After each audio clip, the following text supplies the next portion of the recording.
aliman fakanahu tasafahani. Orang yang bersalaman dengan orang alim, maka dia seakan-akan bersalaman denganku. Dan seterusnya hingga akhirnya nanti akan disandingkan di orang yang biasa dekat dengan orang alim itu, orang yang ziarah kepada orang alim itu nanti akan didekatkan tempatnya bersama Kanjeng Nabi. Makanya kalau ya Yusuf itu pernah ngomong pada saya, ojo sampai dalam 1 tahun itu kamu ndak datang kepada orang alim 11 kali. Dan jangan sampai kamu tidak ziarah ke makamnya orang alim itu dalam 1 tahun kurang dari 12 kali. Kalau nggak salah ngoten ngendikannya. Karena itu menjamin bahwa hati kita itu menjadi hidup. Jadi hati itu kalau hidup mudah untuk melakukan kebaikan-kebaikan itu menjadi ringan. Sementara kalau hati itu mati, qaswatul qalbi, hati yang mati itu orang itu sulit untuk atau berat untuk melakukan kebaikan-kebaikan. Dan makanya penting bagi kita untuk terus-menerus memastikan bahwa kita itu di lingkungan yang baik, bersama orang-orang yang baik, juga kita berada dekat dengan orang-orang alim. Makanya kalau ada pengajian di mana ada ngaji mawis, pokoknya Mas Yoga paham ritek, pokoknya teko itu sudah satu bentuk kebaikan, satu bentuk hal yang menjamin bahwa hati kita itu tetap hidup. Makanya ada orang itu yang kadang kalau ziarah ya wis gak tahlil kawus, pokoknya teko meneng lungguh, itu sudah satu bentuk wis oleh berkah orang yang ada di alam kubur, itu sudah ada berkahnya. Meskipun kita ndak sampai tahlil, gak mau copo-copo, wis sudah satu bentuk kebaikan. Nah, makanya kalau di Tarim, di Yaman itu orang-orang alim itu karena di sana ada tempatnya wali, banyak tempat-tempat yang keramat, banyak tempat-tempat yang dinyatakan sebagai satu tempat yang sangat bersejarah. Itu biasanya Habib Umar bilang begini, ayo misalkan pas pulang dari masjid itu beliau memandang ke satu lembah, ke satu gunung. Ayo dilihat gunung nih kok. Kenapa? Habib, karena gunung itu dulu sering dilihat oleh para kekasih Allah. Jadi sering dilihat oleh orang. Jadi delok barang sing didelok karo para orang alim itu sudah merupakan satu kebaikan. Jadi makanya senang kepada apa yang disukai oleh para ulama itu juga merupakan satu kebaikan. Nah, ngoten niku mangane pentingnya kita itu terus-menerus untuk mendekat dengan orang-orang alim, mendekat dengan para wali-wali Allah, itu nanti akan menjamin kita itu mendapatkan keberkahannya. Di antaranya bentuk keberkahannya itu adalah dengan hati kita itu menjadi lembut. Hati lembut itu hati yang mudah dinasehati. Bila nerima nasihat itu gampang taslim, gampang nerima, gak gampang protes. Itu bentuk hati yang lembut. Nah, maka alhamdulillah kita juga didekatkan oleh Allah dengan Al-Qur'an. Dino-dino ono darusan yo, kadang yo melok, kadang yo masya mek lungguh ngentekno jajan wis apik. Karena sing darusan gak kober ngentekno jajan, lah muni terus. Nggih. Kok gak ono sing ngentekno jajan saken. Teko nek ngene ngono iku merupakan bentuk kebaikan. Nggih. Karena di tempat itu ada tempat yang penuh keberkahan. Keberkahan tempatnya dan keberkahan makanannya. Kan opo kok ngubersino ngen darus, kowe iki mambu Quran, mambu donga. Nggih. Tapi lek panganan nang warung niku gak patek berkah. Buktine mangan di warung niku masih akeh ndang luwe. Tapi lek mangan berkat ngono iku ya kadang-kadang iso digayarekake barang. Itu keberkahannya itu ada. Pun kita lanjutkan sedikit mawon, melanjutkan dari bahasan sebelumnya. Babul ghusli, bab menjelaskan tentang mandi. Apa mandi itu? Mandi adalah dari bahasa sailan. Sailan itu mengalir. Dan wa syar'an ta'mimu jami'il badani bil ma'i biniyatin makhsusatin. Meratakan air ke seluruh tubuh dengan niat tertentu. Itu namanya mandi. Meratakan air ke seluruh tubuh dengan niat tertentu. Jadi meratakan air ke seluruh tubuh kalau tanpa dengan niat itu bukan namanya mandi. Maksudnya mandi yang mandi di situ bisa berhukum sunnah atau berhukum wajib. Yaitu nanti harus ada niat. Nah, saya ulangi lagi bahwa niat itu adalah salah satu tujuannya adalah untuk membedakan antara perkara yang menjadi adat dan perkara yang menjadi ibadah. Ibadah itu kalau ada keserupaan dengan kegiatan-kegiatan lain, maka dibutuhkan ada pembeda yaitu namanya niat. Nah, mandi itu meskipun kita ndak junub atau bukan hari Jumat, kita juga mandi.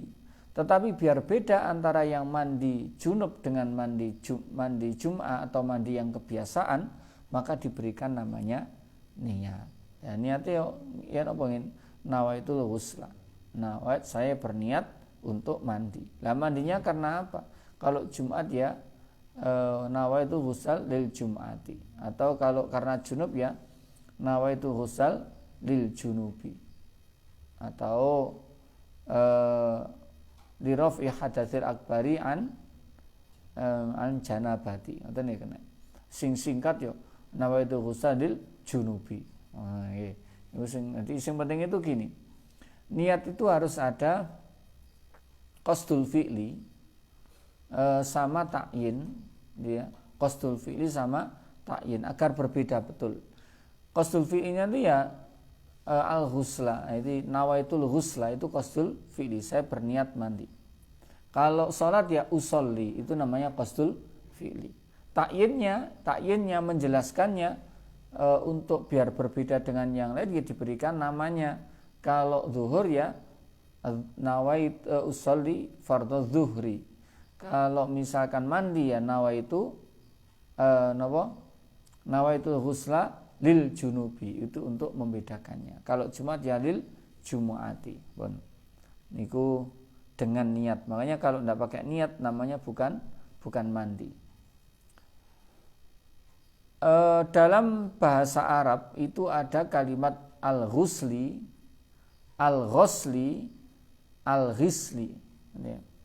Ghusli, ghusli, ghisli. Jadi tulisannya podo, lek ono harokate. Tapi harokat itu membedakan arti. Makanya kesalahan dalam pengucapan harokat itu nanti sangat berpengaruh kepada arti. Makanya maca Quran itu kudu dipelajari tenan, jangan sampai kita keliru dalam membaca harokatnya satu huruf. Kalau berbeda nanti beda artinya.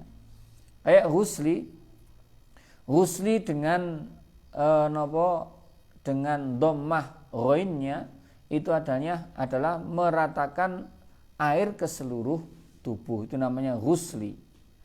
Kalau ghusli dengan fathahnya ghain itu adalah nama membasahi sebagian anggota. Membasahi berarti membasuh. Jadi membasuh itu bahasanya pakai ghuslu atau ghusli. Ghainnya di fathah. Sedangkan untuk perubahan di akhir kata lu, li, la itu nanti namanya i'rab. I'rab itu taghyiru awakhiril kalim li ikhtilafil awamil dakhilati 'alaiha. I'rab itu adalah perubahan di akhir kalimat karena perbedaan amil yang masuk. Tunggu ini kalau belajar nahwu nanti ngerti. kenapa harus huslu lu, kenapa harus husli dan seterusnya. Nah, yang kita bicarakan adalah harokat ghainnya. Kalau ghainnya itu di dhammah, itu artinya adalah meratakan air ke seluruh tubuh. Kalau di fathah itu adalah artinya membasuh anggota. Kalau di kasroh itu adalah ismun lima yudhofu ilal ma'i min sobunin aw ghairihi. Segala sesuatu yang dinisbatkan kepada air, baik itu berupa sabun atau lainnya. Jadi alat-alat kebersihan itu namanya ghislu. Ghis pakai ghain di sukun. Nah, niku makane wong darusan keliru harokat niku biasa lek sadar ya dielingno ya. Keliru harokat itu sadar dielingno. Karena kalau keliru harokat itu sudah kesalahan jali, apalagi sampai merubah makna. Kesalahan huruf, kesalahan harokat kadang sering kebalik hurufnya. In kuntum ta'malun, in kuntum ta'lamun, ini kan beda. Ya, beda arti. Bun. Terus kemudian mandi itu hukumnya ada 5. Yang pertama wajib, yang kedua sunnah, yang ketiga mubah, yang keempat makruh, yang kelima haram. Nah, kapan mandi itu hukumnya wajib? Yang pertama ketika orang itu nazar untuk mandi. Jadi nazar untuk mandi sunnah. Misalkan saya nazar, nanti kalau misalkan benar saya dapat uang pada hari Jumat itu, maka saya akan mandi Jumat. Nah, mandi Jumat. Mandi Jumat kan hukumnya sunnah, ketika dinazari menjadi wajib. Nah, perkara sunnah lek dinazari tadi wajib. Terus wajib lagi adalah karena niku ada 6 hal niku, 6 hal yang menjadikan mandi itu wajib ya. Napa haid, nifas, wiladah, terus napa jima, hubungan suami istri niku, keluarnya mani dan mati. Itu yang menyebabkan mandi. Jadi mandi wajib itu ada berapa? 5. Haid, nifas, wiladah. Niku untuk khusus perempuan. Di haid, nifas, wiladah. Wiladah itu melahirkan.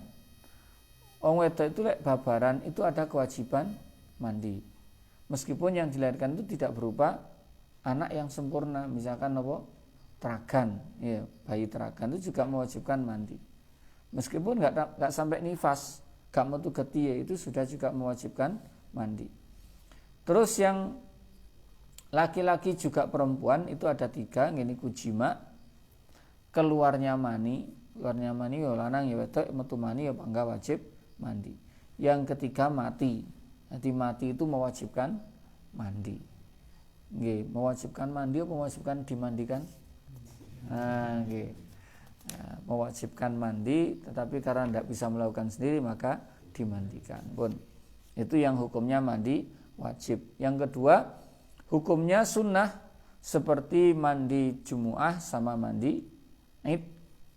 Jumat itu setelah fajar mandinya. Jadi napa wis mari subuh mandi ya, itu kesunahannya itu setelah masuknya waktu subuh. Kalau belum subuh kok adus itu tidak bisa diniati mandi Jumat. Terus yang kedua hukumnya mubah. Beda kalau nanti salat Id ya, Idul Fitri atau Idul Adha. Itu nanti sebelum subuh mandi itu sudah boleh. Kemudian hukumnya mubah.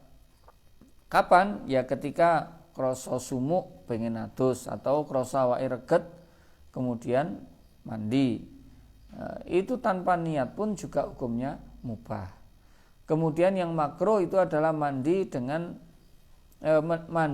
cara nopo nyilem bagi orang yang berpuasa. Jadi aduse wong poso kok aduse nyemplung nok ngene kolam renang, biur ngoten iki. Itu kan ada kemungkinan nanti air itu bisa masuk ke telinganya. Itu nanti hukumnya makruh. Tetapi kalau nanti bahkan misalkan mandinya itu mandi wajib, tetap makruh inghimas itu nyilem itu hukumnya makruh. Pun yang kelima haram tapi sah. Nah, haram tapi sah. Kayak mandi dengan menggunakan air yang dicuri, jadi nyolong banyu.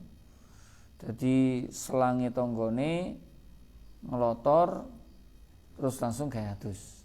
Nah, ini kira-kira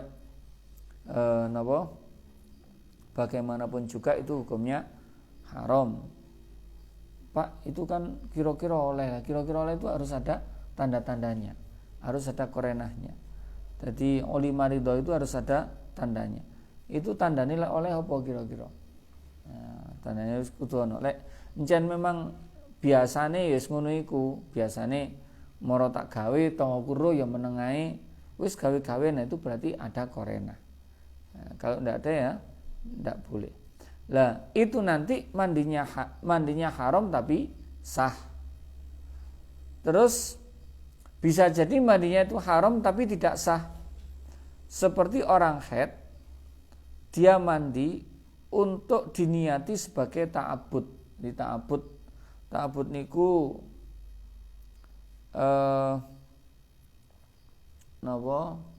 ta'abbud niku niat ibadah kan begini. Mandi karena sucinya orang dari haid itu kan hukumnya wajib, dan itu kewajiban itu juga merupakan ta'abbud, merupakan ubudiyah, merupakan ibadah. Ibadah kita itu diantaranya ibadah bentuknya mandi seperti itu. Mandi wajib itu mandi yang adalah ibadah. Sehingga ketika seorang perempuan terputus haid, belum putus haidnya, masih haid, kok dia mandi untuk misalkan diniati niat mandi dari haid itu ya, nawaitu ghusal lil haidi. Nah seperti itu haram dan tidak sah. Hukumnya haram juga tidak sah. Tetap dia dalam keadaan haid, tetap dalam keadaan tidak suci meskipun dia mandi. Jadi kalau belum suci dari haidnya, belum suci dari nifasnya, yus mandi aja, tapi tidak usah pakai niat ta'abbud, tidak usah niat untuk ibadah. Kecuali niki, kalau misalkan mandi karena id, ya, salat karena Idul Adha, Idul Fitri, itu meskipun orangnya haid itu tetap disunahkan mandi. Nah, ini yang ada pengecualian. Idul Adha misalkan dalam keadaan haid itu tetap disunahkan untuk mandi, ya, meskipun dia dalam keadaan haid, meskipun dia tidak mendatangi sholat id. Meskipun misalkan jenengan gak sholat id, itu tetap disunahkan mandi. Aku itu waras-waras nanti sembahyang so khotibe sowe biasanya. Wis serakate jenenge sholat id utawa wis pokoknya dengan berbagai alasan akhirnya gak sholat id, tapi tetap disunahkan untuk mandi. Atau normal lagi. Atau pengecualiannya misalkan masuk Mekah. Nah, masuk Mekah itu disunahkan untuk mandi, ya. Sunahkan mandi. Jadi meskipun dia dalam keadaan haid tetap ada kesunahan mandi. Niku sementara untuk mandi, nanti kita lanjutkan perkara-perkara yang mewajibkan mandi secara lebih terperinci. Benar pertanyaan gitu. Mandi sebelum salat subuh. Niku pada mungkin masuk ini babnya mubah, karena tidak ada aturan khusus berkaitan dengan mandi sebelum salat subuh. Jadi hukumnya boleh. Jadi bukan sunnah juga bukan wajib, kecuali kalau memang diniatkan untuk sunnah, misalkan sunnah mau mandi id. Jadi sholat hari raya id itu kan boleh mandinya sebelum subuh itu boleh diniatkan. Tapi kalau yang dibiasakan, aku biasa adus sadurunge salat subuh, biasa mohon, itu ya hukumnya mubah, tidak ada kewajiban. Tapi kalau misalkan begini, itu diniatkan untuk menunjang perkara yang wajib.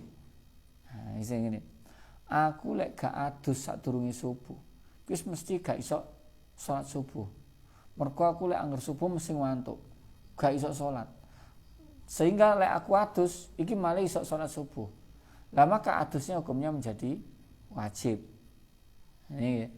Jadi hukum wajibnya itu karena menjadi lantaran perkara yang wajib. Jadi ikut kaidah ma la yatimmu al wajibu illa bihi fa huwa wajibun. Segala sesuatu yang menopang bagi terlaksananya perkara yang wajib maka hukumnya menjadi wajib. Nggih. Tidak baleni meneh, jadi mandi sebelum salat subuh itu tidak ada hukum wajib atau sunnahnya kecuali menjadi penopang perkara yang hukumnya wajib atau hukumnya sunnah. Nggih. Atau tidak sampai kepada yang wajib, misalkan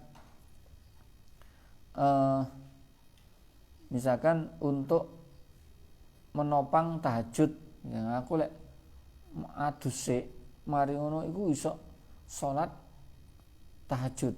Nah, salat tahajud hukumnya sunnah. Lah maka mandinya menjadi sunnah. Ngoten nggih. Pun pada dasarnya ngoten niku. Pada dasarnya hukumnya mubah tapi bisa menjadi sunnah atau wajib tergantung tujuannya. Bisa jadi haram, bisa. Misalkan nglakoni maksiat aku lek gak adus sik engko lek ngono gak iso. Lek anu gak iso. Ya anune sing haram, tapi anune sing haram itu nanti hukumnya menjadi haram mandinya. Ini penopang perkara yang haram. Bun, wonten malih. Wonten nggih. Ya, bun wallahu a'lam bissawab. Al-Fatihah. A'udzu billahi minasy syaithanir rajim. Bismillahirrahmanirrahim. Alhamdulillahi rabbil alamin. Ar-Rahmanir Rahim. Maliki yaumiddin. Iyyaka na'budu wa iyyaka nasta'in. Ihdinas siratal mustaqim. Siratal ladzina an'amta 'alaihim ghairil maghdubi 'alaihim waladdallin. Rabbighfirli wa liwalidayya walil mu'minina amin. Subhanakallahumma wa bihamdik asyhadu an la ilaha illa ant astaghfiruka wa atubu ilaik. Assalamualaikum warahmatullahi wabarakatuh.